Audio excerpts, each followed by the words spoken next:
Bichara Supply Chain, highlighting and showcasing solutions for the most complex challenges facing the industry in 21st century by our team of subject matter experts and mentors.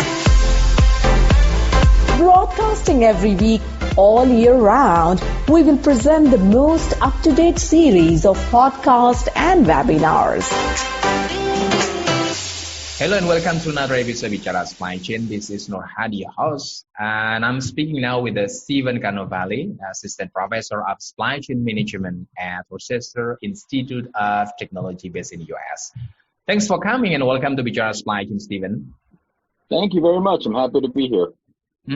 Great. So today's topic is turning feasibility into value in a global supply chains. But before we get into the main discussion, can you please brief a bit about yourself and how you made up with a current role in supply chains management? Sure. I had an interesting journey into supply chain when I was an undergraduate student at Rutgers University in New Jersey. I decided to start a marketing company with a good friend of mine. Prior to that, I was working in sales and in data analysis and things like that. And a good friend of mine and I started a marketing company, but we actually didn't do much marketing. What we did was coordinate trade shows for companies. So we would set up trade show designs and displays. And I noticed a lot of what I was doing was coordinating purchasing and logistics and things like this. And thinking about what I wanted to do moving on, I had an opportunity with one of my former professors who said, you should consider getting into a PhD. And I said, okay, well, tell me more about it. And, we kind of did. And the real thing that got me was I've always been kind of an inquisitive guy, and I really like answering questions. And of course, as an academic, engaging in basic research, that's what you do. And so I learned about what that was. And so then I went back to Rutgers for my PhD, graduated in 2014. I was working for 4 years at Portland State University in Portland, Oregon in the US. And now I'm currently at RIT, Rochester Institute of Technology. And in my current role, the majority of what I do is engage in research and supply chain. So the areas that I focus on are the structure and composition of supply networks. I study risk management predominantly. So learning how to use mathematical modeling or statistical techniques in order to detect, gauge, and assess how risk is going to spread within networks, and potentially looking for different network structures, meaning how suppliers and buyers and distributors are all intertwined with one another, and spotting how those can be used for predictive value. The other thing that I do here at RIT is I teach in 2 programs. One is our undergraduate degree in supply chain management, and the other one is we're launching a new master's of global supply chain management in the fall. And so developing coursework on supply chain analytics and things like that. That's great, Stephen. So talking about the feasibility, companies across industry have invested in the ERP tools and other IT systems to collect and track the performance. But however, there is a gap in the feasibility itself. So how do you see this issue, Stephen? And what advice can you offer to the supply chain leaders?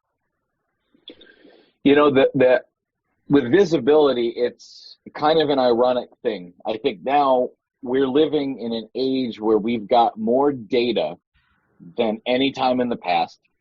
We have more ability to collect data through ERP systems or through, external repositories and things like that. So that's on the one hand, but on the other hand, we're not able to really trace and detect the data that we need. So for visibility, the easiest way I think about visibility is thinking about the tiers of a supply network, right? So if you take any product, take a cell phone. A cell phone is assembled in, let's say, southeastern China, and that cell phone has 13 or 12 different subcomponents from maybe 10 different countries. So as the manufacturer, one tier back, absolutely, who your first tier suppliers are. Yeah. And then maybe, depending on how strong the relationships are with those suppliers, you might know one tier back from that. But it really falls apart, I think, in a lot of cases where you look at the third tier or the fourth tier or so on and so forth. And why that's important? Well, you can take any product recall or any crisis that's occurred with products in the supply chain, a phone exploding in somebody's pocket or whatever. And, you can say, okay, well, that was the battery. So you go back to the battery manufacturer. And then the battery manufacturer, they have to do their due diligence. But it gets exponentially complex when we start pulling back who's in the second tier and who's in the third tier. And so there's been a lot of things that have been popping up, visibility initiatives or, supply-based reductions where do we really need to have 2,000 suppliers when perhaps 1,500 will do with things like that. And so why this is all important, I think the performance implications are twofold. I think on the first hand, there's a clear cost advantage to understanding what the actual tier structure is in a supply chain. I think being able to understand the complexity and the degree to which suppliers and suppliers and so on and so forth are intertwined gives you a good idea of the pain points in order to drive down costs. So if you take a look at something like a should costing exercise in procurement, if you know how to unravel how many tiers back that supply chain goes and whether or not there are logistics costs that are driving up or intellectual property and so on. So I think there's a big cost advantage to visibility. The other angle of visibility, perhaps the more important angle that visibility helps in terms of performance, is hedging and managing risk. Mm-hmm. So there's countless examples of risk, both inadvertent and advertent, intentional risk in the supply chain. The funniest example, not funny, but most peculiar example that I've come across is if you look at a few, I think it was about a year and a half ago, whenever it was, Tesco, one of the largest retailers in Europe, they had an issue with some of their meat supply. And they detected that instead of beef, it was actually a large portion was horse. And so on the face of it, if you're thinking about a processing plant that takes a bunch of different meat and puts it all together in terms of, ground meat or this and that, it might be hard to identify these complexities or it might be hard to identify when one kind of meat is horse and one is cow. But if you think a couple tiers back, going back to the visibility point, if you think 3 tiers back, I find it kind of challenging that somebody wouldn't know the difference between a cow and a horse, right? Mm-hmm. And so you think about that. At some point, somebody said, yeah, this will do. And then they let the horse go into the beef supply chain. So why is that important? If you had visibility, if you had increased supplier relationships, and that's what a lot this is driven by that. If you had supplier relationships that help you understand what the network looks like, you could hedge risk, because that was a huge reputational risk that hit Tesco. The other area to think about is risk in terms of when a product recall or when some type of natural disaster occurs. The most recent example we have, of course, is the COVID-19. And with COVID, when China shut down, when they initially had the number of cases pop up, there were something like 8,000 or 9,000, I think the number that I read was, electronic suppliers consolidated in the Wuhan area. Yeah. So if you shut down that area with 8,000 or 9,000, even if they're third tier suppliers, you've got a real big issue, because if you're single sourcing and you're putting all of your eggs in that basket, well, you have to immediately try to figure out, is there any opportunity to find another supplier, and how can I do it quickly enough so that I'm not going to be, impacted? So to sum all of this up, I think the two big things to me why visibility is really important. Number one is hedging risk, and number two is looking for cost-saving opportunities. Mm-hmm. Great. So then how does the visibility create the value? Can you please briefly explain a few example? Yeah, absolutely. So another example, and this is one of the areas in supply chain risk that I do a fair bit of research in. fraudulent products that get introduced into the supply chain cause a whole ton of problems. My colleagues and I, I think it was about a year ago, we published a paper in terms of intentional or unintentional disruptions impacting the supply chain. Mm-hmm. And one of the intentional disruptions was fraudulent products. And why this was important is because, let's say you take olive oil. Yeah. Olive oil is a really popular cooking oil and dressing and things like that, and it's used around the world. But some reports indicate that over 80% of olive oil is actually fraudulent. So at some stage in the supply chain, it might not be your first or even second tier supplier, but at some stage in the supply chain, someone is saying, yeah, okay, let's just take mineral oil and let's put coloring into it. So that way we've got something that resembles olive oil. And then let's cut it down with regular olive oil, but sell it as extra virgin olive oil to make the profit. So how does this create value? If a manufacturer of olive oil discovers that a supplier is acting fraudulently, and it could be the olive oil, it could be the horse meat example, it could be the Volkswagen emissions example. In all of these cases, someone or some supplier at a certain stage within the supply chain said, I'm going to act deceptively. And that causes a whole lot of problems. So being able to take the visibility to whatever degree possible, learn and understand what the pain points are and when the largest risks could come. How you capture the value of that visibility is, well, you can hedge the risk of negative reputation of my product.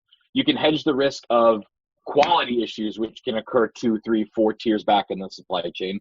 And I think you can hedge the risk of significant financial loss. I mean, because if you consider the magnitude and the expense of a product recall, coupled with the potentially damaging reputational impact, it's a really negative proposition. And so that's how I think visibility creates value. It's preventing what could be a really concerning issue at the next step in the supply chain.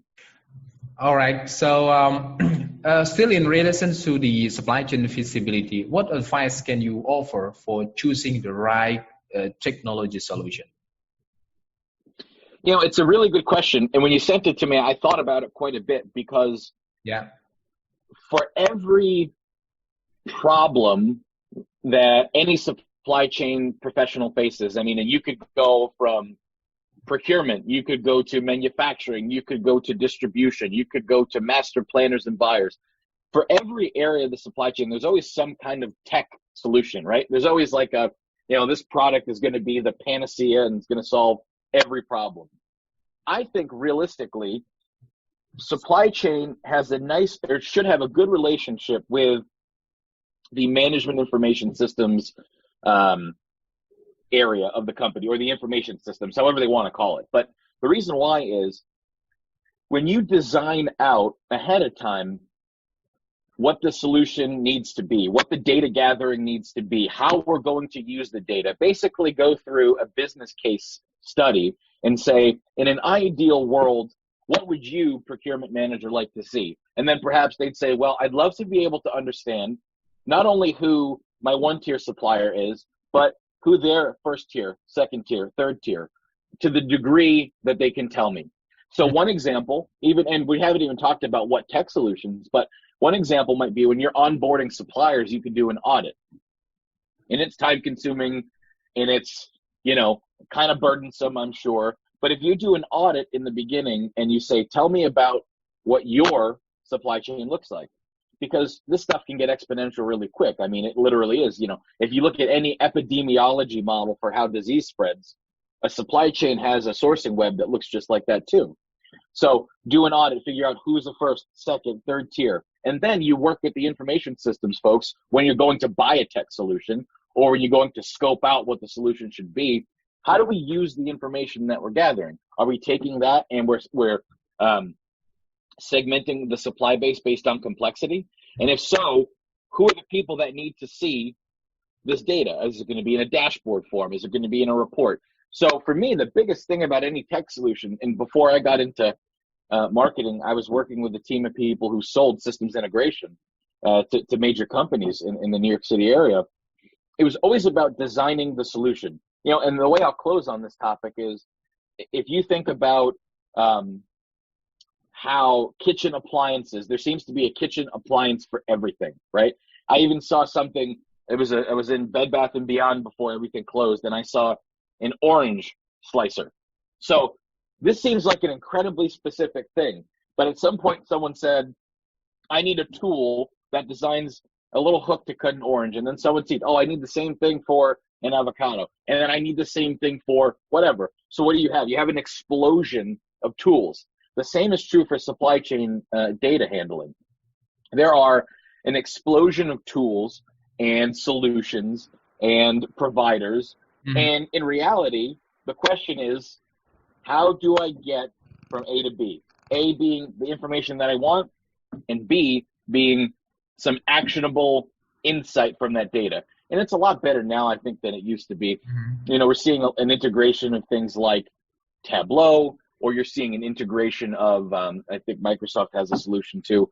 And of course, there's an explosion in ERP systems as well. But in the end, for me, the best piece of advice I'd give anybody is to match design and requirements and take the time in the beginning to figure out what that is or what is needed, and then go out to bid for whatever it is, because then you get a nice match between needs and solution. Yeah, that's awesome, Stephen. But before we close the conversation today, can you please tell us kind of the key takeaway from today's discussion? Yeah, so at the highest level possible, I think increasing the ability to gain visibility in the supply chain leads to two very important outcomes. The first, I think, is to hedge risk, because risk comes from, everywhere in the supply chain. And it's not even first or second tier suppliers. It could come very far back, okay? So visibility helps hedge risk in terms of what might happen. It also helps prevent let's say the unintended consequences, or things associated with what you couldn't possibly envision. There's stuff you can envision, sure, but there's others you can't. So number one, visibility certainly allows for hedging risk to the largest degree possible. The second is, I think, increasing visibility can drive value in a lot of ways in the supply chain, either in the procurement sense in terms of should costing, in the logistics sense in terms of what the network looks like outbound, or whether or not you have flexibility in the case where an area is shut down due to a disaster. How do we reposition quickly? And how do we have visibility into what the network looks like to be able to allocate or reallocate capacity? So in the end, in one sentence, visibility leads to risk hedging and driving value in the supply chains, in my humble opinion. At Bichara Supply Chain, we are committed to driving global perspective to embrace technological adaptation in improving process efficiencies. Don't forget to subscribe, like, and share Bichara Supply Chain. And stay tuned for the latest updates. To learn more, visit our website www.bicharasupplychain.com. Thank you for listening to us. We look forward to seeing you at our next episode.